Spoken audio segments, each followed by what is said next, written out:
And right now, thousands of Afghans promised the ability to migrate to the United States for Helping America are being denied access. A group representing veterans and service members is lobbying the Trump administration to let them in. Joining us now is the president and CEO of AfghanEvac, Shawn VanDiver. Thank you so much for taking some time to chat with us today about what you are looking for in trying to help these people make their way to the U.S. So these Afghans were promised that ability. They helped the U.S. military in wars over there. They were promised that they'd have the ability to come to the U.S. What's the biggest roadblock that they're facing right now? Hi, Stephanie. Thank you so much for having me today. Look, the biggest roadblock is the Trump administration paused everything that was happening. Your viewers will remember the chaos from August of 2021.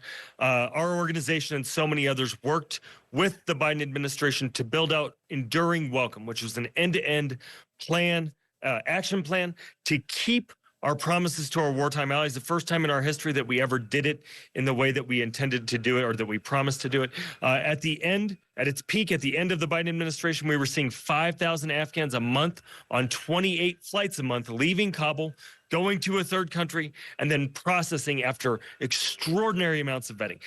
Enduring Welcome was the safest, most secure legal immigration pathway our country's ever seen. And on January 20th, President Trump signed several executive orders that put a stop to all of it, paused all of it.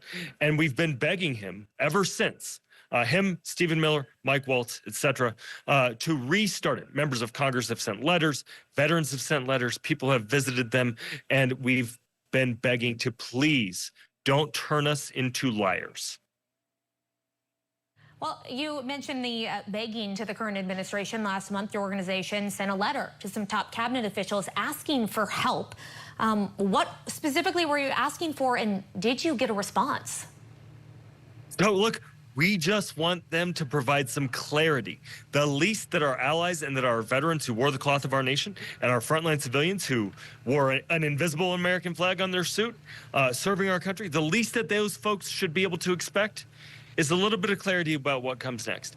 It's not like people can handle bad news, but we've made these promises. There are thousands of people trapped mid-travel right now. And the least that they could expect is a little bit of clarity about what's going to happen.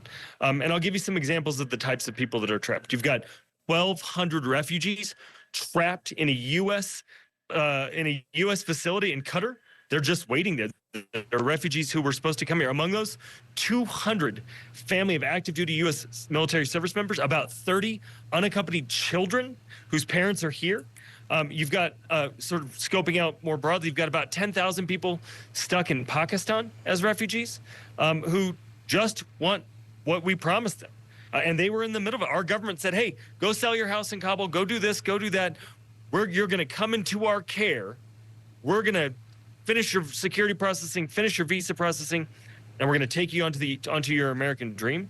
President Trump came in and just put an end to it. And what we thought it was an unintended consequence. So we've been sending these letters saying, hey, heads up, and we know they're getting them. But it seems like, all the drama at the White House and all of the drama at the State Department has distracted these folks from what should be a primary mission. And look, in the last administration, it was a primary mission. Secretary Blinken had Afghan relocations at the top of his priority list every single year they were in office. And I don't understand why the Trump administration is letting the Biden administration run circles around them on our veterans issues and on our wartime allies. But I gotta believe that they care about this, and I gotta believe that they don't want to lose to Joe Biden. I was going to ask you, Shawn, to paint a picture a little bit for us of who exactly we're talking about here. You listed off a lot of groups there. Are these, what did all of these people do to help the U.S. military? And what steps have they already gone through to be, in an attempt to be vetted, to be able to make it to the U.S.? Sure. So the who are translators and interpreters and drivers and cultural advisors, female tactical platoon members who went into contested territory, got intelligence from the wives of the Taliban and others, folks that served on the front lines of combat, people who fought, who trained, fought, and bled alongside our service members, people who collected the intelligence that kept our people safe, and family, 3,000 individual family members of active duty U.S. military. To a person, everybody who's in the Enduring Welcome pipeline is somebody who took action, or something about their identity has put them at risk because of their relationship to us. They're different than other refugee and immigrant populations because of their relationship to us. They are special. Now, what steps have they already undergone?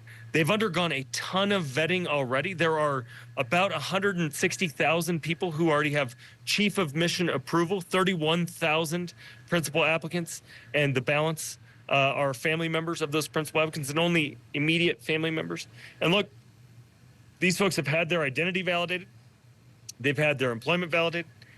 They've been through extraordinary amounts of vetting, and we only have 10,000 principal applicant visas left. So Congress has left them hanging, but we had enough visas to get through the end of this year. Now there's no hope for these folks. We've got to hear something. That letter that we wrote was asking Secretary Hegseth, Secretary Noem, Secretary Rubio, and National Security Advisor Waltz. It seems like we maybe should have written to Stephen Miller, asking them for clarity. What is the plan for these folks? Now, clearly, this is a tragic and sad situation for these Afghans that are caught in the bureaucratic red tape. But are there any concerns that you have about looking forward, about future wars, that maybe locals will be less inclined to help the United States if they don't think the country is going to back up their promises? Yeah, Stephanie, look, we've written to those same secretaries before, and we've made it pretty clear. Veterans agree. Everybody seems to agree that if we abandon these folks, then in future conflicts, people are going to look around and be like, I saw what happened to the Afghans. There is no chance that I'm going to help you. Why would people put themselves at risk if they can't trust the word of the United States of America? And that's, I think, why veterans are so pissed off right now, because they're turning us into liars. And that, like, our core values, I was in the Navy for 12 years. It was beat into us: honor, courage, commitment. And I can't see any of the three in the way that we're coming at these policies right now. And we just need to know what the plan is.